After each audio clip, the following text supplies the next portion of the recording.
Olá a todos, vamos começar aqui a nossa aula de variáveis complexas de revisão da primeira parte do curso para a primeira prova, certo? Vamos começar aqui com o básico, números complexos, né? Representações. Basicamente nós temos 5 representações para números complexos, né? Representação de par ordenado, certo? Que você vê como pontos no plano. Nós temos a representação pela forma algébrica, né? Usando a forma parte real e parte imaginária. Nós temos a representação na forma polar, né? Onde você usa o argumento e o módulo do número complexo, certo?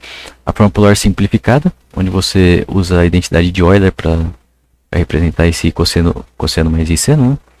E nós temos uma forma que a gente não falou muito no curso, que é a forma matricial, mas que também é relevante ser observada aqui. Que basicamente você coloca o número, a parte real na diagonal principal, e na diagonal secundária você coloca menos y e y, que é a parte imaginária, certo? Então, vamos falar aqui sobre alguns elementos associados aos números complexos, né? O primeiro deles é o conjugado, né? Muito importante. O conjugado é basicamente você inverter o sinal da parte imaginária, certo? Então você transforma o x mais y no x menos y, certo? Você tem o módulo, que basicamente, geometricamente, ele representa o tamanho do vetor, né? No plano. E nós temos o argumento principal, né? Que é o argumento principal? Basicamente, a gente quer definir uma função que deu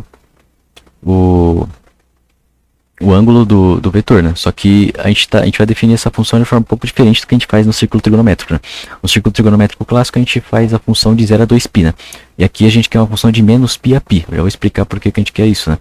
E daí basicamente a gente define da seguinte forma: o arco tangente no eixo positivo, né? Onde x é maior que zero, no plano positivo, na verdade, né? É o primeiro e quarto quadrante. Você define como sendo o simples arcotangente, né? Daí quando você vai para o segundo quadrante, né? O x é negativo e o y é positivo. Você tem que fazer uma translação por π, né? Por que essa translação por π? É porque a função arcotangente ela não vê sinal, né? Ela tem uma dificuldade com sinal. Quando você está no segundo quadrante, ela pensa que você está no quarto, certo? Porque é menos e mais, né?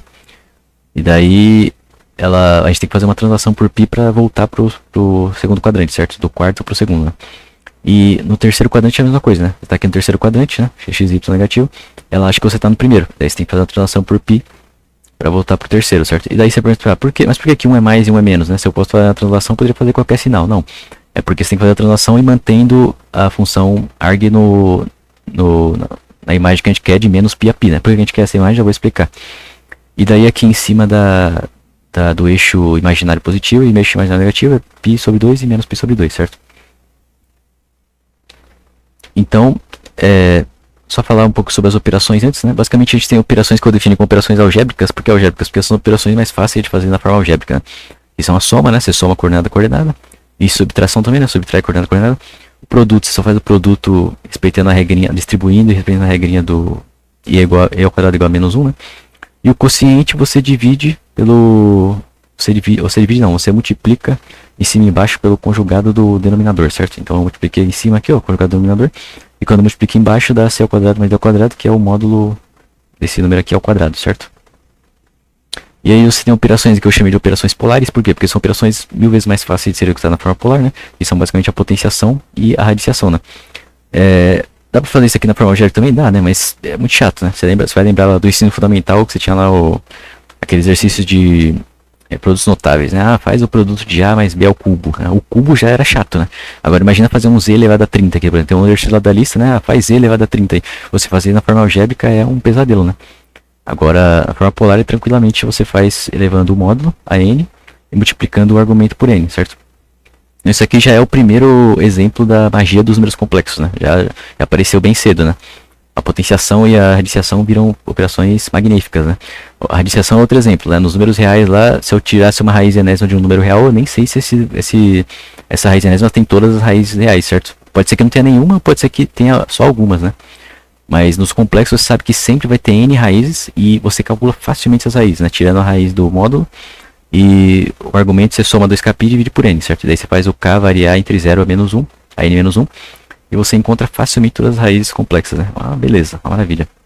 Então eu chamei de operações polares justamente isso, né? Porque são 1000 vezes mais fáceis na forma polar. 1000 vezes mais fácil você converter o número para... Se tiver na forma algébrica, você converte para a forma polar e depois você aplica a operação do que tentar fazer direto, né? Então, uma coisa importante aqui sobre as funções complexas, né? Você tem funções univaloradas e multivaloradas, né? O que é isso? A função univalorada é a função clássica. O que era uma função clássica, né? Vocês vão lembrar ela de bases matemáticas. O que é uma função?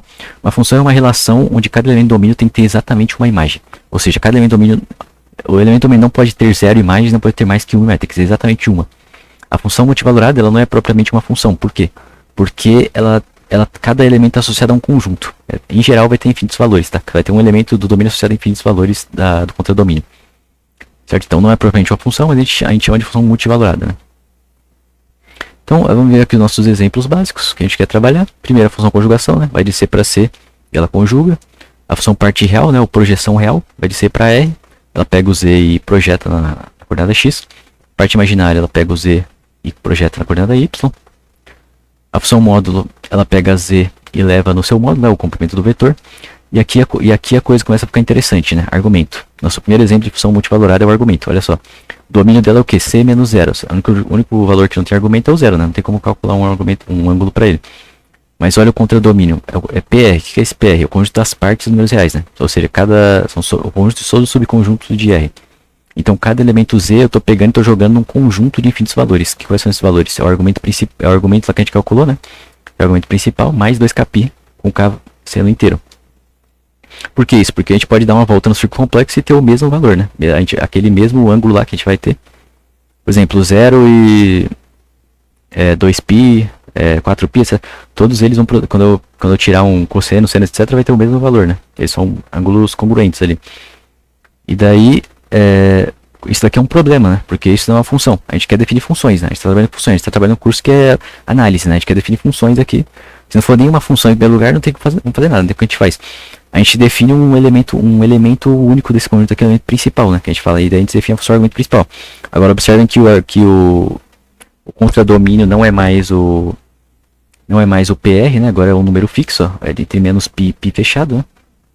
Ele leva no argumento principal, que é aquele que a gente definiu anteriormente, certo? E daí, só que essa função aqui tem um problema, né? Qual que é o problema dela? Ela não é contínua no eixo real negativo. E como que a gente resolve esse problema? A gente remove o eixo real negativo, né? Simplesmente. Olha só, tem a imagem aqui, ó. Basicamente, como eu falei, né? No círculo trigonométrico clássico, a gente está definindo as funções, a gente está percorrendo ele de 0 a 2π, né? Então a gente está começando aqui em 0, a gente está fazendo isso, né? Agora, no círculo trigonométrico que a gente quer usar aqui, a gente está fazendo isso. A gente está começando em menos π e está indo até π. Por que isso? Basicamente é porque eu quero... eu vou ter que definir de forma a tirar um eixo, tá? Depois para ficar contínuo, eu vou explicar isso. Então, se eu fizesse aquela definição clássica de 0 a 2π, o eixo que eu ia ter que tirar seria esse. Isso é terrível, por quê? Porque em geral você vai trabalhar com valores positivos. E se eu tô trabalhando mais com valores positivos, eu quero que o log complexo, por exemplo, seja o mais normal possível na parte positiva, certo? E se eu quero que ele seja o mais normal possível na parte positiva, eu não vou tacar uma descontinuidade aqui, certo? No eixo real positivo. Eu vou jogar para o eixo real negativo, que é onde está mais tranquilo, digamos assim, né? Para o eixo real positivo ficar bonitinho, entre aspas, entendeu? Então esse é o motivo porque a gente define dessa forma de menos π até π, tá? E não no clássico 0 a 2π aqui. E daí, ó, como eu falei, né? A gente tem três funções de argumento. A gente tem a multivalorada, que não é uma função. Daí a gente resolve o problema dela fazendo o quê? Definindo o argumento principal. Mas o argumento principal ele é descontínuo. Pelo esse motivo que eu falei, né? Se eu tô vindo daqui, ó. Se eu tô vindo nessa reta daqui, eu tô vindo por menos, certo? Então é menos π. Só que se eu tô vindo por aqui, o valor fica π, certo? O valor de fato aqui nesse eixo é π, certo? Mas se eu tô aproximando por aqui é menos π. Então essa reta inteira é uma reta de descontinuidade da função. E por que eu não quero uma função descontínua? Só para deixar isso claro também. Esse é um ponto que nem foi falado no curso, né? Porque basicamente a gente quer fazer análise com essas funções. Vocês vão lembrar lá dos cursos de cálculo, né? A análise, sei lá. O curso que você fez aí de funções. Que uma função ser derivável, ela implica que ela é contínua. Ou seja, uma função ser contínua é uma condição necessária para ela ser derivável, certo? Se a função não é nem contínua, você nem pode falar se ela é derivável. Então é por isso que como a gente quer trabalhar com funções deriváveis nas próximas partes do curso, a gente tem que definir funções que no mínimo são contínuas, certo? Se não for contínuo, isso é terrível, certo? Então a gente tinha um problema, o argumento ele não era sequer uma função. Um problema terrível. A gente resolveu o problema, agora ele é uma função, mas agora ele é contínuo, terrível. E o que a gente faz? Define o argumento contínuo. Mas para isso o que a gente teve que fazer? A gente teve que remover uma reta inteira. E aí foi o eixo real negativo. Por que a gente escolheu o eixo real negativo? Porque, como eu falei, a gente quer deixar a parte positiva bonitinha, entendeu? Coloca na parte negativa lá que tá tudo bem, né? É o menos problemático. E daí a gente define o argumento principal contínuo. E observem aqui, né, que o condomínio dele é menos π a π aberto, né? Por que isso? Porque o π aqui, que estava fechado, era no eixo real negativo e a gente removeu, certo? Beleza, agora mais funções aqui, né? Tem o exponencial complexo, que a gente já viu bastante. De C para C, né? Padrãozão, a gente faz lá separa o Z em X mais Y, etc.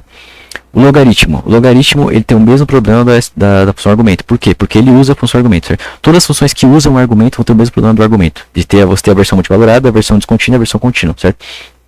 Aqui no caso eu nem coloquei a versão descontínua porque ela nem importa, tá? Como eu falei. Eu só estou colocando o multivalorado aqui, o contínuo, só para vocês saberem que ela tem o mesmo problema, mas tipo... A função descontínua a gente nem quer saber dela porque ela é descontínua, certo? A gente quer saber as funções contínuas porque a gente está falando de análise aqui. A gente quer no mínimo continuidade para poder ter diferenciabilidade, certo? Então, mesmo problema, a gente tem que remover essa reta, deixar o negativo. Por que eu tenho essa reta? Porque eu estou usando o arg, e o arg não tem essa reta, certo? E daí a gente define o log principal contínuo, ln do módulo mais i argumento, certo? E daí a gente tem também as ações trigonométricas, né? As ações trigonométricas elas são definidas por essas relações aqui exponenciais, né? Mas assim, na prática, se você for calcular, a gente vai querer usar essas relações aqui, não? O que são essas relações? Basicamente as relações lá de soma, lembra lá da escola, né? Seno de A mais B, o que era? Seno A cosseno B mais seno B cosseno A ainda. Então, só que aqui é a mesma coisa, só que na parte imaginária você usa seno hiperbólico, certo? Você coloca o seno hiperbólico aqui no y, ó. A parte imaginária aqui, y, você usa o seno hiperbólico. E o cosseno é uma coisa, lembra lá cosseno de A mais B? Cosseno A, cosseno B, menos seno A, cosseno B. Só que no y você vai usar o hiperbólico, certo? No B, né? Que é a parte imaginária aqui. Certo? Então, essas aqui são fórmulas práticas. Eu fiz alguns exercícios lá na lista, tá? Eu fiz uma lista de exercícios resolvidos para vocês. E eu coloquei alguns exercícios de calcular com essas fórmulas aqui para vocês darem uma olhada, tá? E daí, beleza. Aí a gente tem ações trigonométricas hiperbólicas também, certo? Elas também são definidas por essas exponenciais aqui, mas na prática você vai querer usar essas fórmulas práticas aqui, que basicamente são a mesma coisa, só que invertido do caso do cosseno e seno básico, tá? Invertido em qual sentido? Invertido no sentido que eu estou colocando hiperbólico agora na parte real, não na parte imaginária. Certo? Então é uma coisa, pode ver, ó. Seno A cosseno B seno B cosseno A, né? Só que agora eu estou colocando hiperbólico em x, né? Em vez de colocar em y. E também aqui no cosseno hiperbólico observe que o sinal é mantido, né? O sinal é demais, né? O cosseno normal ele inverte o sinal, né? Enquanto que o cosseno hiperbólico ele mantém o sinal. Só que é a mesma coisa, né? Cosseno A cosseno B, seno A seno B. Daí eu coloco o hiperbólico na parte real, certo?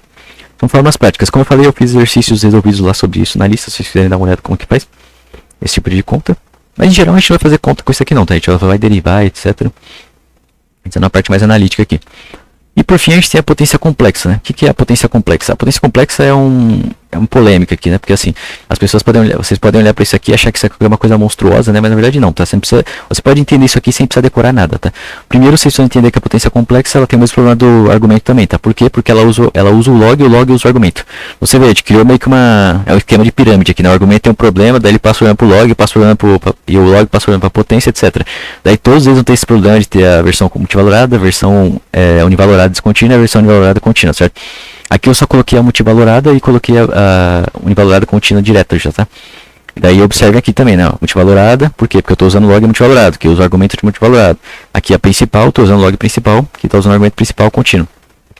Certo? Então qual que é a lógica para você entender a função potência, tá? Você não tem que ficar decorando, não tem que achar que essa fórmula aqui é medonha. A lógica é o seguinte, ó, a gente só está usando uma combinação da regra do tombo para logaritmos com a função exponencial. Lembra lá no logaritmo, né, no ensino fundamental, lá no ensino médio, sei lá, que você viu a regra do tombo. O que era a regra do tombo? É assim, ó, ln de z elevado a n é igual a n vezes ln de z, certo? Você tomba o expoente lá, lembra? Você tomba a potência, certo? Aqui é a mesma coisa. Para pensar, imagina que eu tenho ln de z elevado a n e eu pego o e. Lembra que o e ele inverte a função inversa, né? Se eu fizer e elevado a ln de z elevado a n, isso vai dar o quê? Isso vai dar z elevado a n, certo? Então aqui é exatamente a mesma coisa, só que eu estou aplicando o tombo, certo? Ó, imagina que eu tenho esse a elevado a z, certo? É z elevado a. Daí esse a é u mais iv, né? Lembra? Eu tenho esse z elevado a aqui, ó. Eu estou fazendo o tombo, certo? Da potência aqui. E daí depois eu estou aplicando o e nisso daqui, certo? Só que aí eu estou fazendo dessa forma aqui, certo? Eu não estou fazendo, tipo, z elevado a porque não está bem definido aqui, certo?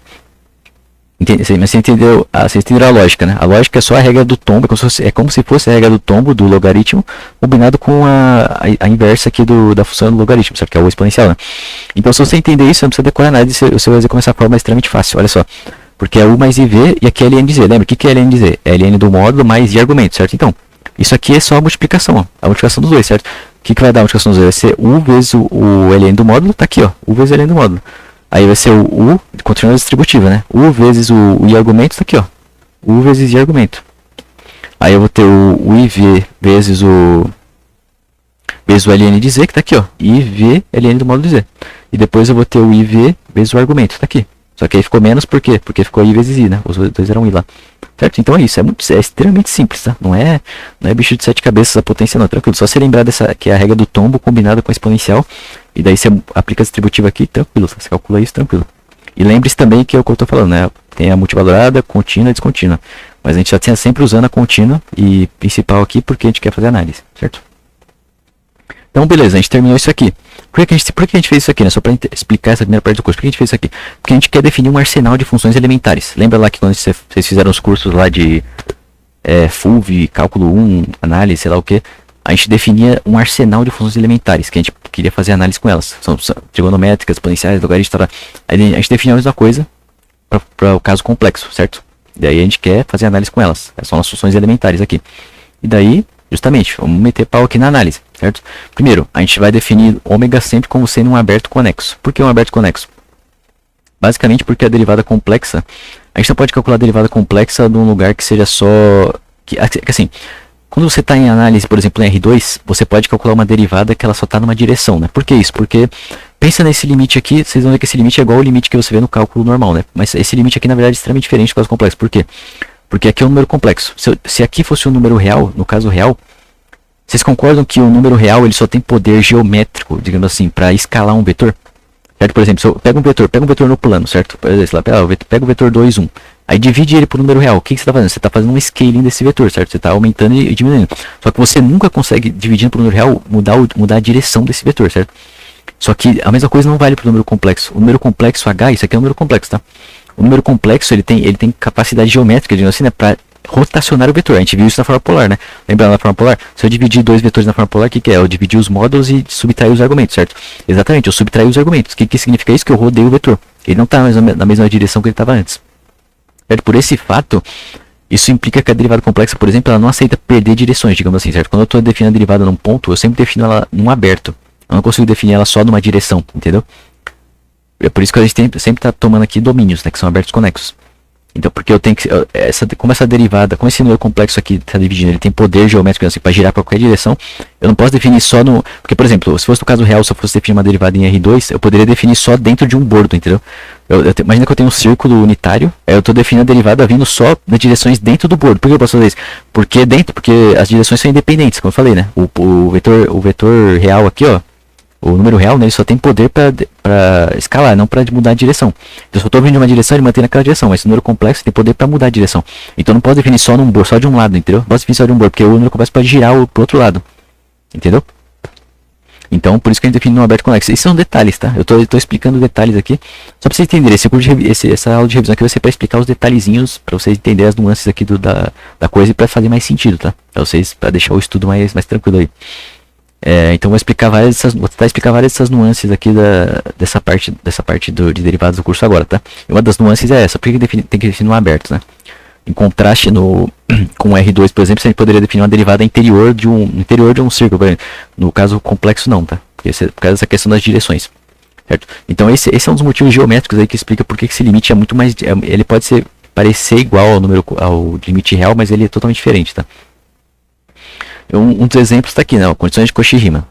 Então, é uma condição suficiente da função ser derivável, né? Olha só. Se eu tenho uma função, né, dada dessa forma aqui, ação de classe C2, o que é classe C2? Né? São funções que elas têm a derivada primeira e segunda e a derivada primeira e segunda são contínuas, tá? As derivadas primeira e segunda existem e são contínuas. Então, ela é derivável se somente C, várias equações de Cauchy-Riemann, né? Então, basicamente, o que as equações de Cauchy-Riemann estão dizendo? A gente pode entender melhor as equações de Cauchy-Riemann quando a gente interpretar essa função complexa aqui como uma função, como um campo vetorial, certo? Vocês vão, se vocês perceberem, ó, esse f aqui, ó, eu tenho duas variáveis independentes e depois eu tenho duas variáveis dependentes, certo? Então eu posso ver essa função complexa como um campo vetorial de R2 para R2, certo? Eu estou mandando vetores em vetores. Então esse campo vetorial ele tem dois componentes. Tem dois componentes associados, né, que são o xy, que são duas funções, e o vxy, que são duas funções de R2 para R, certo? E daí, observando essa interpretação como campo vetorial, você tem as propriedades que eu estou falando aqui, pode ser interpretadas, a propriedade de Cauchy-Riemann, né, pode ser interpretada da seguinte forma: os gradientes são ortogonais. O que é o gradiente? Só para vocês entenderem, né? O gradiente, basicamente, imagina que eu tenho um campo de R2 para R, que é esse aqui, né? O que é esse campo? Ele associa cada vetor um número real, certo? Uma intensidade. Por exemplo, o exemplo mais comum desse campo desse tipo é temperatura, né? Imagina que eu tenho uma sala e daí eu tenho a temperatura. Vocês concordam que a temperatura é um valor escalar, né? A temperatura é um número fixo, é um valor escalar. Então, cada ponto do plano, cada ponto do espaço, né, no caso, cada vetor, eu estou associando um número real, certo? Então, esses dois campos definem o que a gente chama de gradiente, né? O que é o gradiente? Gradiente é um vetor que aponta na direção que está onde aquele campo está variando mais. Então, por exemplo, nesse nosso exemplo da temperatura, o gradiente apontaria onde a temperatura está variando mais, naquele ponto ali, certo? A direção, né? E o módulo seria o módulo daquela variação, certo? Então, geometricamente, o que a constante de Cauchy-Riemann está falando? Ela está falando que os gradientes do campo U e do campo V associados à função F, eles são ortogonais, certo? Eu expliquei isso um pouco mais de detalhes lá nas notas, tá? Só estou falando aqui de uma forma geral para depois vocês verem o que exatamente isso quer dizer e como calcular para você entender isso, tá? Você também tem os laplacianos. Basicamente, o que são os laplacianos geometricamente? Os laplacianos desse U e de V, né? Desse U e desse V, eles medem a média. Eles medem a média da variação daquele gradiente em relação à vizinhança. Daí, o que significa dizer que essa média é zero, né? Significa que os gradientes estão perfeitamente. Não tem variação dos gradientes, entendeu? Em relação a isso. Eu também expliquei isso mais em detalhes lá nos textos complementares e nas notas, tá? É que eu teria que falar algumas outras coisas aqui, mas eu estou dando uma visão geral para vocês entenderem que, como campo vetorial, essa função complexa que é holomorfa, ela tem propriedades muito especiais, entendeu?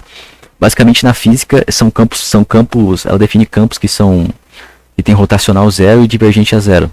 Eu expliquei isso lá no texto complementar de fundamentos e também no texto complementar de aplicações, tá? Então, só para no geralzão aqui, tá? Como campo vetorial. E também você tem a interpretação como mapa geométrico, né? O que é mapa geométrico? Basicamente, a função holomorfa é uma aplicação conforme. O que significa isso? Significa que ela preserva a geometria em pequenas escalas, certo? Ângulos variam de acordo com o argumento da derivada, a distância varia de acordo com o módulo e a orientação das retas é preservada. Novamente, eu expliquei isso em detalhes lá nas notas de aula na parte de derivadas complexas, tá? Só estou citando aqui para guiar vocês para esse estudo, certo? Mas para vocês verem lá direitinho o que significa isso. Então, beleza. Então, aqui a gente tem a derivada complexa, né? Alguns exemplos. Basicamente, a gente definiu aquelas funções elementares lá. Por que a gente definiu as funções elementares daquela forma? A gente definiu para as derivadas delas serem iguais às derivadas que a gente sabe no cálculo, certo? Igual ao nosso ferramental lá da análise real, certo? Então, por exemplo, a função constante tem derivada zero, a função linear tem derivada a, né, que é o coeficiente da reta.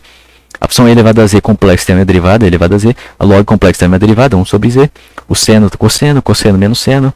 O seno hiperbólico, cosseno hiperbólico. E o cosseno hiperbólico é seno hiperbólico positivo, tá? Lembrando novamente que o cosseno hiperbólico, ele não inverte o sinal, né? Igual o cosseno normal faz, certo?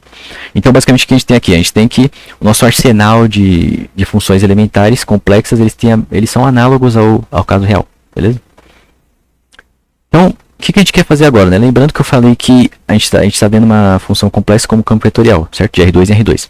Então, o que a gente quer fazer agora? A gente quer definir um caminho. Imagina, por exemplo, que fosse um oceano, né? Se eu tivesse vendo um oceano assim como plano, né?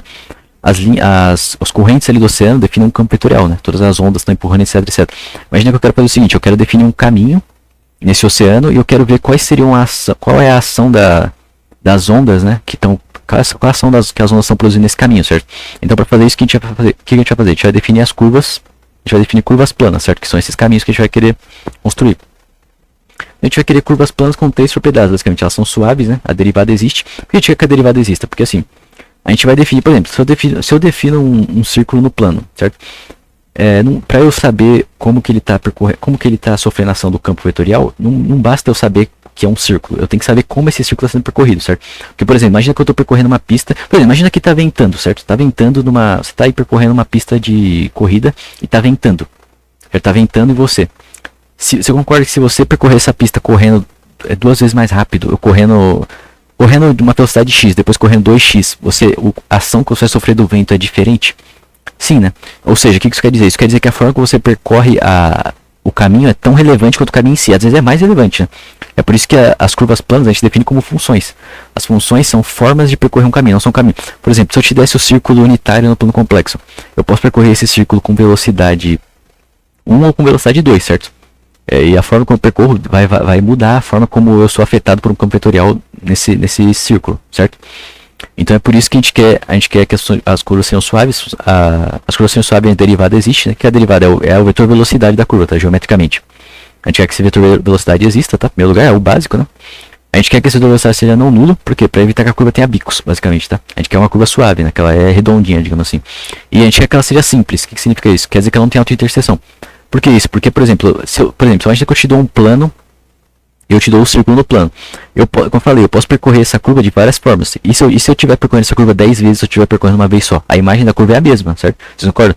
Se eu percorrer a curva 10 vezes, se eu colocar uma função aqui que percorre o círculo 10 vezes, a imagem vai ser a mesma do círculo uma vez. Então como que eu vou saber? Não tem como saber, certo? O único jeito de saber é justamente eu defino que as curvas são simples. O que significa isso? Que ela só pode ser percorrida uma vez, entendeu? Se eu tô definindo uma figura no plano, eu tô dizendo, ela é simples se ela está sendo percorrida uma vez. Não tá fazendo essa coisa de, vou percorrer 10 vezes o círculo, certo?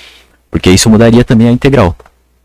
O único ponto onde ela pode se auto-interceptar é nos extremos, né? Porque aí define uma curva fechada. Mas aí tudo bem, né? Ela só está finalizando o caminho. Certo? E daí, baseado nessas curvas simples e suaves e regulares, a gente define os nossos caminhos. Os caminhos, sim, podem ter quinas e bicos, etc. Tá? Os caminhos, eles são composições dessas curvas, tá? Então, por exemplo, nesse A aqui, ó, eu peguei uma reta, depois peguei uma mais curvadinha, depois peguei uma meio oscilatória, depois peguei uma aleatória aqui, né? Zigue-zagueando, etc. Então, esses caminhos, a gente define esses caminhos aqui, e é sobre esses caminhos que são suaves por partes e regulares por partes, mas são simples, tá? Eles só são percorridos uma vez, que a gente vai desenvolvendo essa integração, né? Então, como eu falei, imagina que tem um campo vetorial atuando aqui, e daí eu quero definir esse caminho, certo? E daí eu quero entender como que o campo vetorial tá agindo sobre esse caminho, né? Se fosse um oceano e aqui eu fosse meu barquinho, né? O que meu barquinho vai sofrer aqui de ações desse campo vetorial, que é o oceano, certo? E também aqui, quando o caminho suave é fechado, né? A gente diz que ele é uma curva de Jordan, né? Então, por exemplo, todas as figuras básicas que a gente sabe lá da geometria são curvas de Jordan, tá? Triângulo, quadrado, aqui eu coloquei o quadrado, né? Olha só, ele é suave por partes? Sim, né? São retas, por partes eles são retas, né? Tudo tranquilo aqui, certo? Aí pode ter bicos, mas é porque é o caminho, né? Não é a curva. As curvas em si, elas não tem que ter bicos, né? Mas pode ter o bico a conexão de uma curva para outra, certo?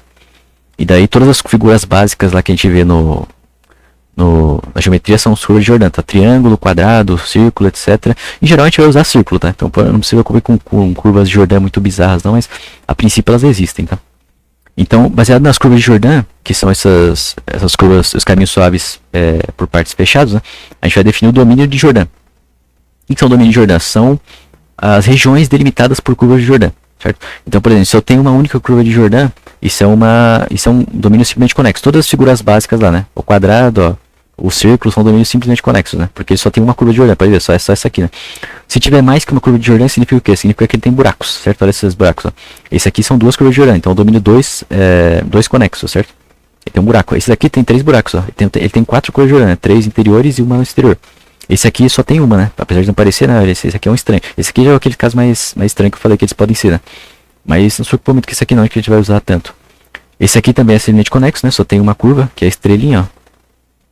Esse aqui é um 6 conexo, né? Ó, tem 5 interiores e uma exterior. E esse aqui é um 10 conexo. Então 10 são 9 interiores e uma exterior.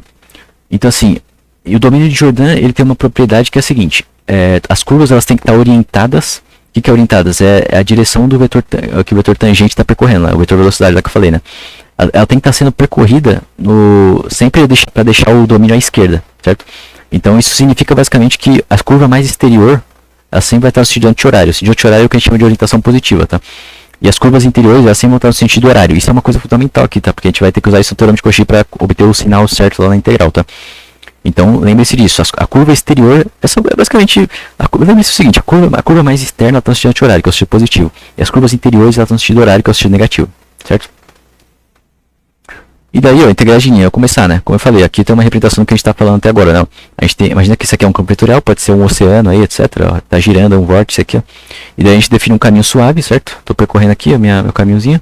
Eu tô querendo entender qual que é a ação que eu vou sentir desse campo vetorial percorrendo esse caminho, certo? Daí a gente define, ó, a integral de linha. Nesse caminho vai codificar essa ideia dessa ação aí, certo? E daí a gente tem aqui a nossa f, né? Uma função complexa, a gente vai escrever a integral de linha no caminho. Isso aqui é uma definição teórica, tá? Só para saber a definição teórica da integral de linha, a gente não vai usar muito ela para fazer nada, só para entender conceitualmente o que a gente quer da integral de linha, que é isso que eu falei, da ação sobre o caminho. Na prática, a gente vai usar integrais de linha, a gente vai calcular de duas formas, por diferenciais e por parametrização, certo? A primeira forma é por diferenciais, que a gente viu, foi o que a gente viu mais no curso, né? Basicamente, a dedução de como você calcula, de como você chega nessa forma tá lá nas notas, tá? Basicamente, você vai ter o dx menos v dy mais i, integral de v dx mais o dy. Daí, voltando naquela interpretação de campos vetoriais que eu estava falando, né? Que define campos vetoriais que tem rotacional, divergente e tal. Só para comentar, eu falei isso nas notas, né? Essa integral aqui, ó, é a integral de trabalho, tá? Pessoal que gosta de física aí, ó. Essa integral aqui, ó, é uma integral de trabalho. E essa aqui é a integral de fluxo. Só que não desse campo aqui. É do campo FU menos V. É o campo conjugado, que a gente chama na física. Vocês gostam de física aí? É o campo que a gente chama de campo vetorial de Polya, certo? É o campo conjugado desse aqui. O que é esse campo conjugado? É eu pegar esse. É só conjugar aqui, ó. Eu coloco menos aqui, certo? Então o campo F de R2 em R2, né? FU menos V aqui. E daí essa integral aqui, ó, a parte real dessa integral de linha, é o trabalho desse campo, desse campo aqui, certo? Com o IV conjugados, e esse aqui é o fluxo, certo? Então se eu olhar para o campo vetorial conjugado, essa integral de linha, eu estou codificando o trabalho e o fluxo desse campo, certo? Voltando naquela conexão lá com campos vetoriais.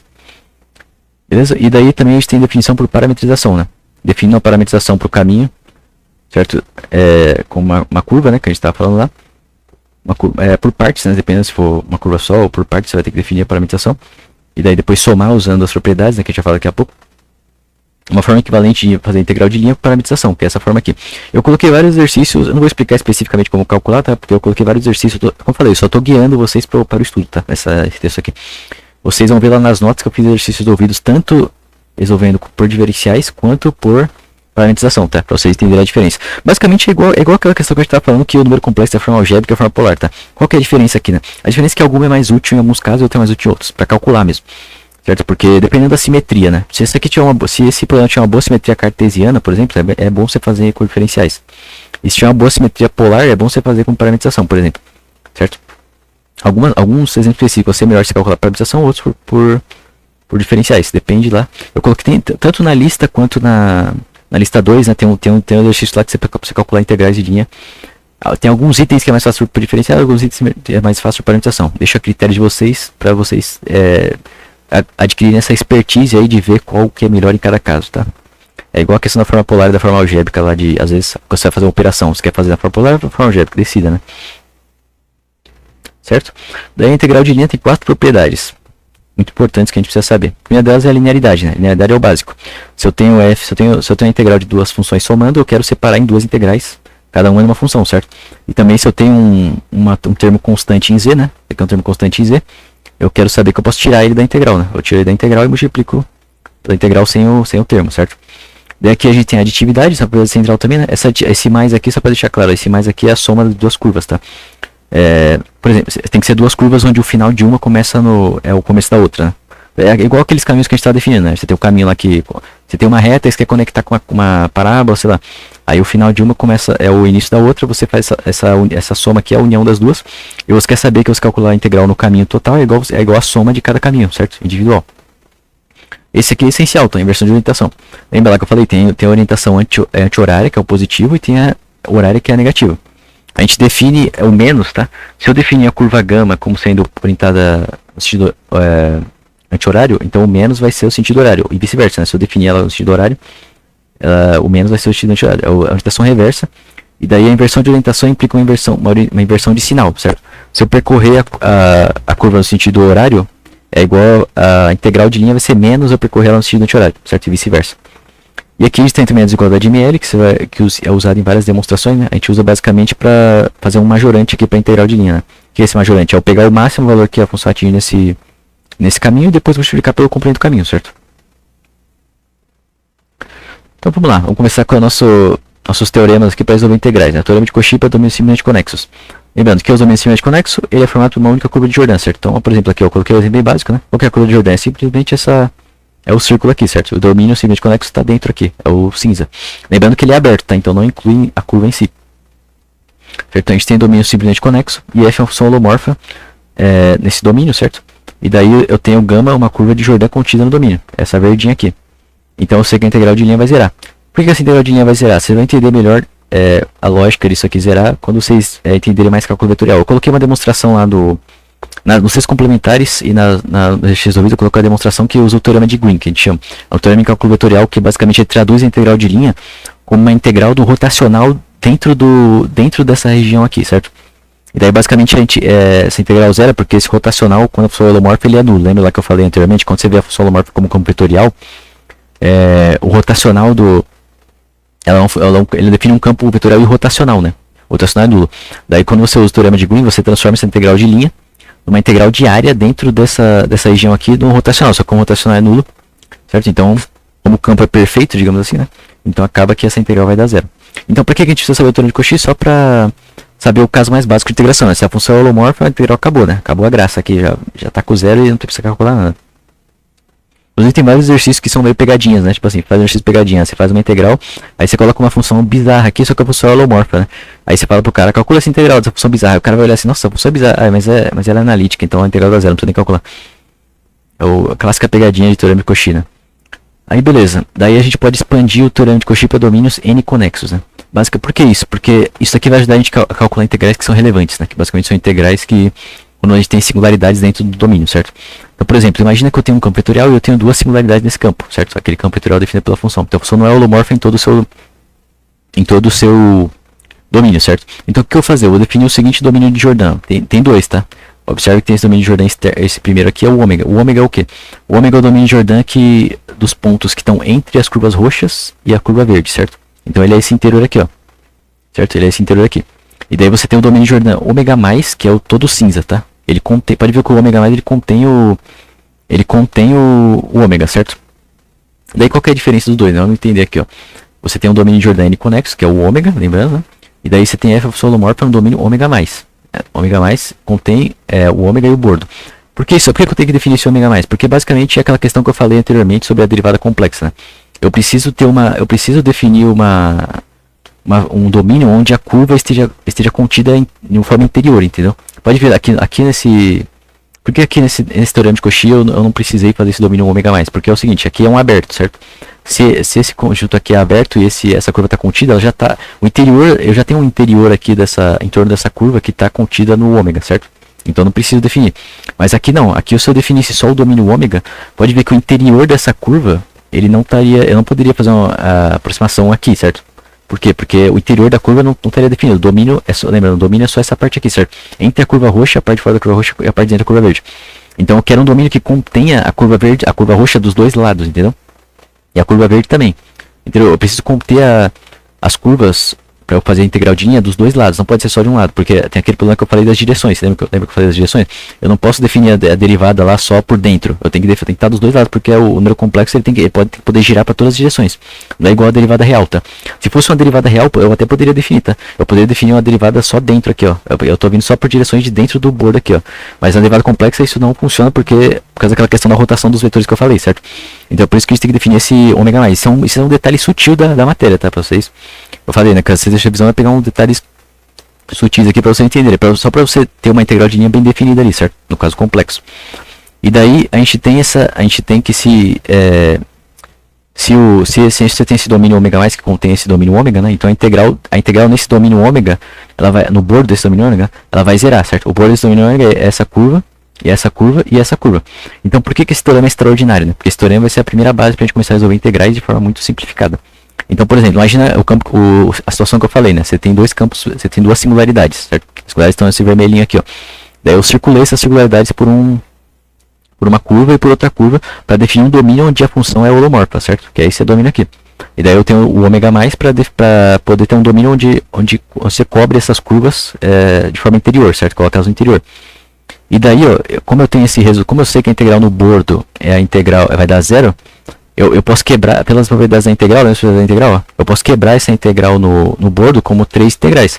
Uma integral nesse bordo, uma integral nesse bordo aqui, que é o ômega, é o gama 1, e o gama 2, certo? Lembrando, é o domínio de Jordan, então a gama 1, a gama normal, ela está no sentido anti-horário, e a gama A1 e A2, elas estão no sentido horário, certo? Só que veja bem, lembra que eu posso inverter a orientação? Eu posso inverter a orientação da gama 1 e gama 2 e colocar no sentido anti-horário. Certo? Que é assim, né? No sentido anti-horário. E daí, invertendo a orientação, eu troco o sinal. Então, imagina, eu inverti a orientação, menos, menos, e troquei o sinal, menos, menos. E daí eu jogo esses de menos para lá, certo? Vai ficar mais. Então, o que eu tenho? Eu tenho que a integral nesse bordo aqui, que é o que eu queria inicialmente, é igual às integrais nesses dois aqui. Certo? Então olha que extraordinário, agora eu posso calcular essas integrais de linha mesmo quando eu tenho singularidades isoladas, certo? Eu preciso circular singularidades isoladas com umas curvas aqui, né, para definir um domínio de Jordan n-conexo, dependendo das n singularidades que eu tenho. E daí eu aplico o teorema de Cauchy, e daí eu uso as inversões aqui da orientação, né? Lembra, é por isso que o domínio de Jordan, é por isso que é importante você entender a questão da orientação do domínio, né? Para você vai inverter aqui, ó, porque no final das contas observe que todas as funções, as curvas estão orientadas no sentido anti-horário, tá? Agora, né? Por quê? Porque essa aqui eu inverti, né? Para eu trocar o sinal e invertir. Agora todas elas nessa equação final aqui, né? E daí, a partir disso, você consegue calcular as integrais da forma que a gente quer calcular lá, né? No exemplo que a gente vai ver daqui a pouco, certo? Agora a gente tem aqui, ó, a integração, princípio da independência de caminhos, né? Se a gente tem uma função holomórfica no domínio simplesmente conexo, né? Voltando para o domínio sem buracos, a gente vai fixar um caminho, né? Eu tenho dois pontos. Daí eu posso percorrer, eu posso fazer esses pontos por vários caminhos. Certo? Eu posso fazer a linha reta, tem lá, menor de 102 pontos é uma linha reta. Posso fazer a linha reta, posso fazer esse caminho verde, posso fazer esse laranjinha, posso fazer esse roxo. Mas a questão da independência de caminhos é que se a função é holomorfa, a integral de linha independe desse caminho, tá? Não importa qual... pode até parecer estranho para você, né? Mas como? Esse caminho aqui é maior, como que a ação do campo vetorial nele vai ser a mesma na linha reta? Então, é porque na verdade, qual que é o motivo por trás disso? O motivo por trás disso é que os campos vetoriais definidos por funções holomorfas, eles são conservativos, que a gente chama de conservatismo. O princípio da conservatividade é exatamente isso, tá? É independência de caminhos. Você define no cálculo vetorial, vocês vão entender melhor isso, né? Um campo é conservativo justamente quando a integral nos dois pontos, de linha entre dois pontos, né, independe do caminho, certo? Então, esse caminho maior aqui, ó, mas não importa. Se o campo é conservativo, lembrando, eu estou calculando a ação do campo vetorial nesse caminho, né? Então, o que ele está dizendo aqui é que a ação do campo vetorial nesse caminho aqui é a mesma ação do campo vetorial nessa reta, certo? Não importa. Apesar desse caminho aqui ser muito maior, né? Não importa. Então, só que aí no caso não holomorfo, qual é o problema? Não há independência de caminhos. Então, se eu te der todos esses caminhos aqui, ó, eu te falo que a função não é holomorfa nesse domínio ômega, você vai ter que calcular cada um deles e cada um deles vai dar um valor diferente, certo? Aí ferrou para esse caminho. No princípio da independência de caminho, eu só precisava calcular uma integral. E obviamente eu vou querer calcular dessa reta aqui, né? Por quê? Porque é mais fácil parametrizar, né? Eu vou calcular o da reta e já era, né? Daí todos os outros sei que são iguais. Mas no caso da não independência de caminhos, que é o caso não holomorfo, esse princípio não vale mais. Daí as integrais vão ser diferentes, certo? Nesse caso a gente precisa calcular a integral, pela definição, ou parametrizando ou diferenciais. Tem exercícios de tanto na lista, para vocês fazerem lá, quanto exercícios resolvidos nas notas para vocês verem, tá? Daí aqui eu coloquei um dos exercícios resolvidos na lista para vocês tentarem fazer agora. Você pode pausar esse vídeo, tá? Então, ó, você tem aqui W1 igual a 0 e W2 igual a 1 mais I. Calcular a integral dessa função aqui, observe que ela não é holomorfa, né? Quando tiver o conjugado aqui, você já sabe que não é holomorfa, né?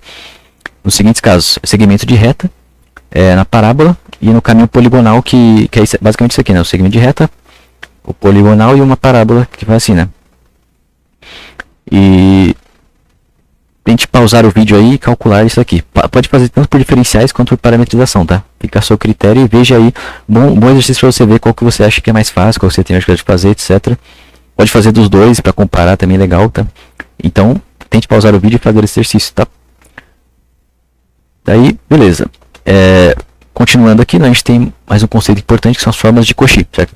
Outra ferramenta que vai facilitar muito o cálculo de integrais. Vamos começar com o caso base, né, igual a gente fez com o teorema de Cauchy. A gente tem um domínio de Jordan conexo e uma função holomorfa no domínio mais que contém o ômega e o bordo. Mesma situação lá do domínio conexo, lembra, né? Vocês lembram porque eu quero esse domínio ômega mais, né? Eu quero ter um domínio que contenha o bordo pelos dois lados, não apenas um lado, né? E daí, ó, para todos os Z0 pertencentes a esse domínio, vale a fórmula de Cauchy. O que é essa fórmula de Cauchy? É para a gente calcular integrais, certo? Ó, se eu tenho uma integral desse tipo aqui, as funções desse tipo aqui, ó, se você vê uma função que é do tipo f de z, uma função holomorfa sobre z menos z0, isso aqui é uma função que a gente chama função do tipo Cauchy, tá? É uma função que é composta, o numerador é uma função analítica, uma função holomorfa, né? E o denominador é desse tipo aqui, certo? Essas funções do tipo Cauchy, elas são facilmente calculáveis as integrais delas pela forma de Cauchy, certo? Então, qual que é o sentido aqui, né? A gente vai pegar esse 2πi, vai jogar pra cá, né? E daí a gente tem que a integral inteira é igual a 2πi vezes esse f de zero. Acabou, certo? Coisa mais fácil do mundo, né? Agora ficou calcular integrais. Pra que eu vou parametrizar?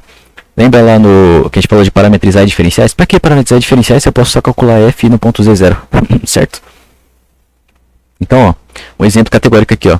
Observe, isso aqui é uma função holomorfa e isso aqui é um denominador que vai definir coisas que não são holomorfas. Então, pause o vídeo e qual vai ser seu trabalho aqui, ó. Olhe para esse denominador, defina quais são as singularidades, baseado nesse denominador. Certo? Se a função é holomorfa em cima, as singularidades só podem vir de baixo, certo? Quais são as singularidades? Zero, né? Onde isso aqui vai dar zero. Então determine quais são as singularidades, certo? E daí você vai ter essas três curvas aqui, ó. Essas três curvas podem ou não conter essa singularidade. Se não conter a singularidade, teorema de Cauchy, o primeiro lá, lembra? Acabou a integral é zero. Se contiver singularidade, aí você vai aplicar o teorema de Cauchy para domínios n-conexos. Você vai definir um bordo em volta da singularidade. O bordo que você vai definir, obviamente, vai ser um círculo, né? Vai definir um círculo. Mas como eu falei, em geral, você não vai precisar sequer parametrizar. Olha como é insano, né? Pela fórmula de Cauchy, você vai poder calcular essa integral sem sequer parametrizar. É por isso que muitos teoremas, muitos resultados que a gente vai ver no final, mais pro final da fórmula de Cauchy, teorema de Cauchy, etc. Isso que é extraordinário, né? Vocês viram que se vocês fizeram o exercício que eu falei aqui, né? Vocês viram como é chato ter que calcular integrais de linha na mão, né? Pela definição, seria parametrização de diferenciais. Com a fórmula de Cauchy, você não vai precisar sequer parametrizar a curva, você vai precisar entender que ela é uma curva de Jordan e a orientação dela para ver o sinal, certo? Você não vai precisar sequer parametrizar. Eu cito isso na nota de aula, tá? Se vocês verem na nota de aula, eu falo porque que às vezes a gente nem cita parametrização, né? A gente só coloca uma condição, tipo módulo de Z igual a 1, né? Que é o círculo unitário, etc. Você nem cita a parametrização, você só supõe que a parametrização está feita na forma de Jordan, né? Que é com a orientação mantendo o domínio à esquerda. Olha só, aqui é um exemplo do que eu estou falando, né? Eu nem citei, pode ver que eu nem citei uma parametrização, eu só falei assim, isso aqui é a curva dada por isso aqui. Para pra pensar, isso daqui só define uma figura no plano, isso não define uma curva, porque uma curva é uma função, é uma forma de percorrer. Mas aqui que eu estou dizendo implicitamente que é uma curva de Jordan, tá? É uma curva percorrida bonitinha. Certo? Então, pausem o vídeo e tentem calcular. O que você vai ter que fazer para calcular? Lembrando, né? Você vai ter que identificar as singularidades, depois ver que essas curvas contêm as singularidades. E em cada caso, se contém ou não, você vai ter que aplicar um teorema de Cauchy, né? O teorema de Cauchy, se não tiver singularidades ou se tiver. Daí para você exibir a integral nessas curvas, em função das integrais lá que eu falei por fora do domínio, desse tipo aqui, né? Certo? Então é importante vocês entenderem certinho essa parte para você poder montar o domínio de Jordan certinho, montar as curvas em torno das singularidades certinho e calcular a integral certinho, certo? Então, recomendo que você pause o vídeo e tente fazer aí. Esse exercício está resolvido lá nas notas, tá? Depois, se você quiser conferir, fique à vontade. Então, a gente tem também a extensão da fórmula de Cauchy, né? Para derivadas superiores. Olha só como é insano, né? Se é uma função holomorfa no domínio, então todas as derivadas existem. Certo? Isso aqui é muito forte, né? Isso aqui não existe no caso real nem ferrando, né? Porque no caso real a gente tem as classes de funções, né? Lembra que as funções que eu falei, a função de classe C2 anteriormente? O que é a função de classe C2? A derivada existe é contínua. Eu tenho a função de classe C3, que 3 derivadas existem, 4 derivadas existem, etc. No caso real, você nunca vai garantir que uma função ela tem todas as derivadas só baseada na primeira. No caso complexo tem, né? Isso é insano, certo? Toda função que ela tem a primeira derivada, ela tem todas as ordens. E elas existem e são todas holomorfas. Isso aqui é um absurdo, esse teorema aqui é monstruoso, né? E daí, além disso, além de tudo isso, eu consigo calcular integrais desse tipo aqui, né? Integral do tipo Cauchy generalizado, com n aqui, né? Usando a derivada enésima aqui. É um absurdo, isso aqui é surreal, tá? Se você comparar com o caso real, isso aqui é um teorema insano, tá? É um poder absurdo, tá? E daí, mesma coisa, né? O que a gente vai querer fazer com isso aqui? A gente vai querer jogar esse 2π pra cá, dividir por n fatorial, e a gente vai ter essa derivada aqui, que eventualmente pode ser muito difícil, simplesmente calculando essa integral aqui, desculpa, né? Você vai ter essa integral aqui, simplesmente calculando essa derivada, certo? É uma maravilha. É uma magia, né? Quase uma bruxaria. E daí coloquei aqui um resultado, combando todos os resultados. Por que combando todos os resultados? Porque agora esse exercício aqui é legal, ele está resolvido nas notas também, tá? Mas eu recomendo que você pause e tente resolver. Que você calcular essa integral, que você vai usar todas as técnicas que a gente viu até agora, tá? Você faz isso aí que eu tô falando, né? Ó, cosseno, vou te dar a primeira aqui, não. O cosseno é uma função holomorfa, lembra, né? Então o problema das singularidades vai estar sempre aqui no domínio, certo? No denominador, certo? Então o que você vai ter que fazer? Você vai ter que vai ter que descobrir aqui a singularidade, certo? Ó, tá vendo aqui? Eu coloquei módulo de Z igual a 2, ou seja, é o círculo centrado em 0 com raio 2, certo? Calcula a integral do círculo centrado em 0 com raio 2 nessa função aqui. Então você vai ter que descobrir as singularidades, depois você vai ter que descobrir quais são se as singularidades estão dentro desse domínio aqui. Depois aplicar o teorema de Cauchy conexo, depois dividir em casos, aí você vai ter uma integral em cada caso você vai ter que aplicar uma fórmula de Cauchy, a fórmula de Cauchy simples, a fórmula de Cauchy generalizada. Ó, vou te dar outra dica, aqui tem um 2, certo? Então está no formato da função de Cauchy generalizada aqui. Ó, se você olhar para essa função, essa parte aqui isolada, está no formato da fórmula de Cauchy básica. E essa aqui está no formato da forma de Cauchy da derivada, certo? Então, você vai ter que combar todos os resultados aí de forma magnífica para obter essa integral aqui, certo? Pause o vídeo e tente fazer aí. E se você, depois que você terminar, a solução está nas notas de aula. Certo? Então agora vamos fazer um resumo aqui. O que é importante saber para essa primeira parte do curso, né? Vocês viram que na minha revisão aqui eu tentei fazer uma revisão que desse uma visão para vocês sobre a lógica das coisas, né? Porque às vezes a gente começa... É que assim, se você for tentar decorar coisa em análise complexa, esse curso é difícil, tá, pessoal? Se você entendeu, esse curso é difícil. Esse curso é um curso desafiador mesmo, um curso de análise, tá? Análise é difícil, tem muitas estruturas, tem muitas coisas. Se você ficar tentando decorar coisas, você vai se ferrar, você não vai dar certo. Então, por que eu fiz esse vídeo de revisão? Para tentar explicar a lógica das coisas. Quando você entende a lógica das coisas, por exemplo, a função potência lá, né? Você tentar decorar aquela fórmula lá, é terrível. Agora, se você lembrar da lógica das coisas, é só a regra do tombo do log combado com a função exponencial, etc. Acabou. Você vai sempre lembrar. Certo? Se você lembrar o seno, cosseno hiperbólico, se você for tentar decorar os exponenciais, pô, chato. Agora, se você lembrar que essa dá para calcular só as fórmulas lá de seno A mais B, só usando o hiperbólico na parte imaginária, etc., você lembra facinho. Tranquilo, né? Então, eu tentei nesse vídeo aqui dar uma explicação dos porquês, assim, do curso, assim, para vocês. Quando você tem um entendimento das coisas, você lembra das coisas, né? Agora, se você só decorar, você vai esquecer, porque seu cérebro não vê sentido naquilo, né? Então, eu tentei explicar um pouco sobre a derivada complexa, a questão dos campos vetoriais. Vocês vão entender mais quando vocês fizerem CVT, tá? Se vocês fizerem CVT, curso de física, vocês vão entender isso aqui magnificamente, tá? Mas agora eu só tentei dar uma visão geral, assim, tá? Só tentei guiar vocês pelo estudo, mas vocês têm que ler as notas de aula também, as outras coisas que eu fiz lá pra vocês verem detalhado, né? Porque aqui eu só falei um geralzão, né? Então, o que é importante saber para essa primeira parte do curso, né? Resumindo aqui, a álgebra dos números complexos, né? Representações, operações, potenciação, cálculo de raiz, etc. Funções complexas, né? Lembrando todo o nosso arsenal de funções elementares que a gente definiu, né? E lembrar das funções multivaloradas, né? O detalhe das funções multivaloradas. Derivada complexa, entenda por que elas são tão mais fortes que a derivada real, né? Eu dei algumas explicações lá. Entenda as equações de Cauchy-Riemann, a questão da conformidade, as derivadas elementares, que são análogas ao caso real, né? Curvas e domínios é importante a gente saber também, né? Por quê? Porque a gente são os locais onde a gente vai definir vendo como campo vetorial, né? A gente está definindo curvas e domínios e a gente está vendo a ação daquele campo vetorial nessas curvas e domínios, certo? Caminhos suaves e domínio de Jordan. Integral de linha, né? Como eu falei, a interpretação é aquilo lá que eu falei, né? Você está tentando calcular a ação do campo vetorial dentro de um caminho. Saibam fazer por parametrização por diferenciais. Né? Entendam as propriedades que eu falei de integral de linha são essenciais, como vocês devem ter percebido, né? Para fazer tudo, né? Orientação, linearidade, atividade é essencial, né?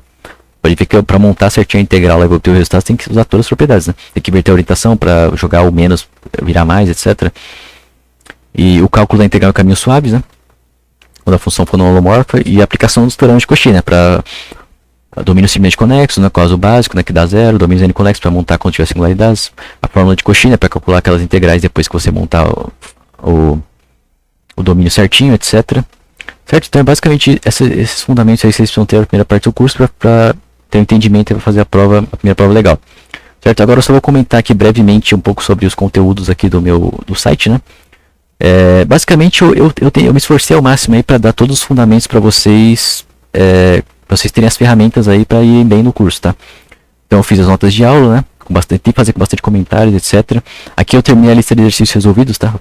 Eu fiz tanto exercícios práticos quanto exercícios teóricos, tá? Exercícios práticos eu tentei fazer exercícios que fossem, por exemplo, calcule o cosseno de alguma coisa, calcule o cosseno hiperbólico, tá? Para vocês verem lá. E os exercícios de demonstração também, as demonstrações que eu pulei no curso, né? É porque assim, as demonstrações, nesse curso aqui é um curso como se fosse um curso de cálculo complexo, né? Que eu falei. Não é propriamente um curso de análise complexa. Então assim, a gente não é 100% rigoroso aqui, tá? Porque é que fosse um cálculo, né? Não é análise ainda. Então, mas assim, só como tem pessoas aqui que são da matemática e pessoas que não são da matemática, eu decidi colocar a parte de demonstração separada só para quem quiser ver, tá? Eu não coloquei nas notas porque eu acho que ia ficar pesado, não ia ficar... Muitos de vocês não têm interesse, ou sem interesse nas aplicações mesmo, né? Então eu coloquei separadinho ali, só nos exercícios resolvidos, eu coloquei lá na segunda parte dos exercícios resolvidos, demonstração. Eu fiz as demonstrações lá, se vocês quiserem, pra pessoa que é da matemática, o pessoal que quer aprofundar mais, quiser dar uma lida lá, né? As demonstrações que a gente pulou no curso, que eu não coloquei nas notas de aula para não ficar... Eu não achei desnecessário, né? Certo? Aqui tem as listas, belezinha. E daí só comentar os seus complementares, né? Eu já fiz 3 aqui. Domínios coloridos para dar motivação para vocês, né? A representação de funções complexas por domínios, etc. Tem os fundamentos da análise que eu falei, principalmente CVT, tá? É o que eu falei para vocês no começo do curso, né? O fato de não ter CVT nesse curso eu acho muito, como pré-requisito, eu acho muito precário, né? Porque O CVT é uma matéria essencial. O pré-requisito dessa matéria que é só FVV, que é errado, né? Você precisa CVT para ter uma visão legal, né? Que eu falei da integração de linha como campos setoriais, etc. E eu terminei também o meu texto de complementar de aplicações, tá? Que eu acho que é um que vocês vão gostar, né? Porque tem muita gente aqui que não é da matemática em si.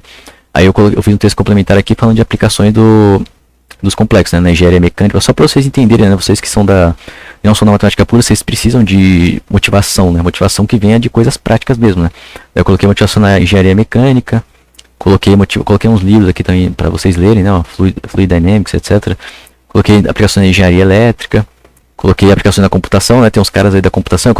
Eu criei um pequeno script em Python, tá? Bem basiquinho aí para vocês verem a diferença os complexos são bons na computação em rotações, né? Eu coloquei um scriptzinho em Python aí, eu coloquei uma instrução aqui para vocês rodarem, para vocês verem a diferença entre rotações complexas, rotações por matriz, etc. Aí depois vocês entenderem em qual caso cada uma delas é aplicável, etc. Física, né? Pessoal da física, eu tenho pessoal da física no curso, ó. Falei um pouco mais sobre a questão dos campos conservativos, livros de divergência, etc. A questão do trabalho e do fluxo lá que eu estava citando, né?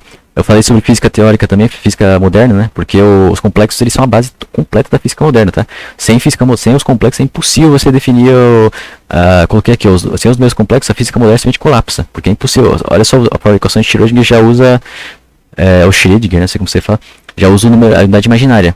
As funções, essa função aqui, ó, a função de probabilidade, ela usa de amplitude de probabilidade, né? Ela tá no espaço de Hilbert complexo, tá? Você precisa de análise funcional, que é uma área da matemática que estuda espaços vetoriais infinitos. Essa função aqui, ela tá no espaço de Hilbert complexo. Então, sem os complexos, a física moderna simplesmente colapsa, tá? Não tem física moderna nenhuma. Isso eu só coloquei só para vocês da física entenderem isso. A importância de você estudar isso, tá? Daí aqui eu coloquei a aplicação da matemática também, né? Nosso pessoal da matemática aí, nosso querido pessoal da matemática, ó, geometria diferencial. Como vocês puderem perceber, os complexos eles são fortemente baseados em geometria, tá? Os complexos são os números da geometria, né? Eles são absurdos na geometria. E isso aplica tanto na geometria diferencial quanto na geometria algébrica, tá? A geometria diferencial tem a questão da superfície de Riemann, né? Que eu falei um pouco sobre. Eu falei como curiosidade nas notas, né? Mas aqui eu expliquei a superfície de Riemann do logaritmo, né? O que é a superfície de Riemann? É você definir a função multivalorada, lembra do problema da função multivalorada? Então, só que tem uma superfície onde eu consigo definir a função multivalorada para ela ser univalorada, e ela ser contínua e ela ser diferenciável. Ela fica maravilhosa. Por quê? Porque basicamente é o seguinte, a casa, eu falei aqui, né? A casa da função arg, da função log, da função raiz não é o plano complexo. É uma superfície que ela tem curvatura não nula, entendeu? É uma superfície que ela localmente parece plano complexo. No caso do log é essa rampa aqui, tá? Como se fosse uma rampa de estacionamento, né? Daí vocês leiam aqui em detalhes aqui, que se vocês quiserem entender essa superfície, eu expliquei aqui, tá? Daí aqui eu defini também a geometria algébrica, né?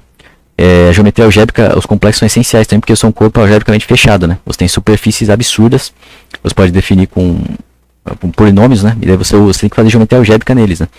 Você estuda isso por geometria algébrica, só que para isso você precisa que o corpo seja algebricamente fechado, que é um corpo que contém suas raízes. Lembra que a gente falou, né? Os reais não contêm raízes, né? X ao quadrado mais 1 não tem raiz, real, mas tem todas as raízes complexas, certo? Os complexos são maravilhosos, né? E além disso, os complexos unificam as duas geometrias, tá? Porque a geometria diferencial ela estuda a geometria de forma analítica, a geometria algébrica de forma algébrica. Os complexos eles unificam as duas coisas, é incrível. Tem aqui sistemas dinâmicos, aplicações de sistemas dinâmicos, aqui a gente vai interesse aí. Inclusive o conjunto de Mandelbrot, que é o logo do meu site, né? Eu coloquei aí porque é uma coisa interessante também, né? O logo do meu site é justamente é uma coisa de dinâmica complexa, tá? O conjunto de Mandelbrot. E a teoria dos números, né? Não dá pra deixar de citar também a questão da hipótese de Riemann, né? A função zeta de Riemann, etc. Eu citei aí, se vocês quiserem ver. Eu fiz esse texto aqui para dar motivação, né? Esse texto aqui eu fiz para fundamentar e esse aqui tem para dar motivação. Certo? E daí comentar um pouco sobre os livros também, né? Se vocês não quiserem ver o meu conteúdo, né, as coisas que eu faço, não tem problema. Vocês querem ver uns autores conceituados, etc, legal, né? Daí eu coloquei esses livros aqui, cada um servindo um propósito, olha só. O Flanagan, eu coloquei esse Flanagan aqui, por quê? Porque esse Flanagan é um livro que ele segue a mesma lógica, eu adoro esse livro, tá? Ele segue a mesma lógica das minhas notas, de fazer muitos comentários, tá? Você quer um livro com muitos comentários, muito bem feitinho, muito tal. Aqui eu coloquei esse link aqui do IPDF, mas se você quiser o PDF dele, eu te mando, tá? Mas dá pra você baixar aqui, mas se você não quiser baixar aqui, eu te mando depois. Só me pedir lá no grupo do WhatsApp. Esse livro aqui é muito bem explicadinho, tá? Você quer um livro explicadinho, bonitinho, assim, muito top, é o Flanagan. Eu coloquei esse aqui, Needham, que é o Visual Complex Analysis. Se você é um cara que tem uma visão geométrica do curso, você quer ter uma visão geométrica de tudo que eu falei de campos setoriais, de transformações conforme, toda essa coisa. Você tem uma visão geométrica das coisas, esse livro aqui é pra você, tá? Esse livro aqui é insano também, esse livro é excelente, cara. Ele fala toda essa parte que eu falei de campos, lembra que eu falei de campos rotacionais, de campos conservativos, tudo mais. Ele explica tudo isso e esse livro aqui é brilhante, tá? Visual Complex Analysis, se você quer uma visão geométrica e intuitiva do curso, você veja esse livro aqui, certo? Agora, se você é um cara da matemática, que quer um curso mais rigoroso, né, a parte mais rigorosa, eu coloquei esses dois livros aqui, ó, Stein, Shakart e Conway. Esses são dois livros mais rigorosos, eles são de análise complexa mesmo, tá? Eles têm demonstrações mais certinhas, eles fazem as coisas mais rigor para você estudar matemática pura. E se você quiser um livro mais desafiador, eu coloquei o Wafers. O Wafers também é um livro mais rigoroso, tá? Esse cara aqui, o Wafers, ele foi um dos principais pesquisadores em análise complexa do século passado, tá? Ele ganhou a medalha Fields pela pesquisa de análise complexa, tá? Daí ele produziu esse livro, Complex Analysis, que é um dos clássicos absolutos da análise complexa, tá? Esse livro aqui é absurdo. Ele tem alguns tópicos muito avançados, tá? Porque o Wafers era um pesquisador top da área, né? Tanto é que ele ganhou a medalha Fields. Então, eu coloquei também esse Soares porque é uma referência em português, né? Que achei legal colocar uma referência em português porque tem pessoas que não gostam de ler inglês, não tem dificuldade de ler inglês. Se você quiser uma leitura em português, aí você vê o Wafers e não quiser ver minhas notas, né? Que é um autor conceituado, digamos assim, né? Se você não quer ver minhas notas, aí você pode ver esse daqui, não. Você não, esse aqui é um livro do IMPA, tá? É um livro bom, é uma excelente referência aí de análise complexa em português, é um livro do IMPA. Certo? Então, resumidamente, se você quer um livro em português, você vê esse aqui. Se você quer um livro bem explicadinho na lógica das minhas notas, você vai nesse aqui. Se você quer a intuição geométrica, esse aqui, excelente, tá? Eu recomendo que todos vocês vejam esse aqui. Se você quer um mais rigoroso, né, cara, da matemática pura, esses três aqui, esse aqui particularmente é mais desafiador, porque tem mais tópicos avançados, tá? Então, basicamente é isso aí, pessoal. Eu fiz aqui meus conteúdos, tá? É o que eu falei pra vocês, o curso é desafiador, tá? Não é fácil, se você tá tendo dificuldade, se tá achando difícil, é porque é difícil, tá? Várias complexidades é desafiador, mas a recompensa é grande, tá? O desafio é grande, mas a recompensa é grande. Fiquem tranquilos, tá? Depois que vocês entenderem isso aqui, vocês vão sair monstruosos aí. Vocês são da física, da engenharia e tal. Você vai destruir, cara. Mas você tem que ter coragem pra encarar isso aí, tá certo? Então, a minha parte, vocês podem ter certeza que eu fiz o melhor aí pra dar todas as ferramentas pra vocês, tá? Vocês podem ver tudo que eu fiz aqui, né? Ó, coloquei referências variadas, com lógicas variadas aqui, né? Vocês comentários para dar motivação, fundamentos, exercício resolvido, nota de aula, etc. Tentei o meu máximo aí para vocês sucederem no curso, tá? Só vocês agora terem o brio aí, né? Coragem para estudar, etc, né? E manda bala aí, ó. Vê aqui os exercícios resolvidos, tá? Que eu tava falando, ó. Coloquei até o índice aqui para vocês verem, os teoremas, tal. Teorema de Moreira, demonstradinho aqui e tal. E é isso aí, pessoal. Estudem. E boa sorte na prova.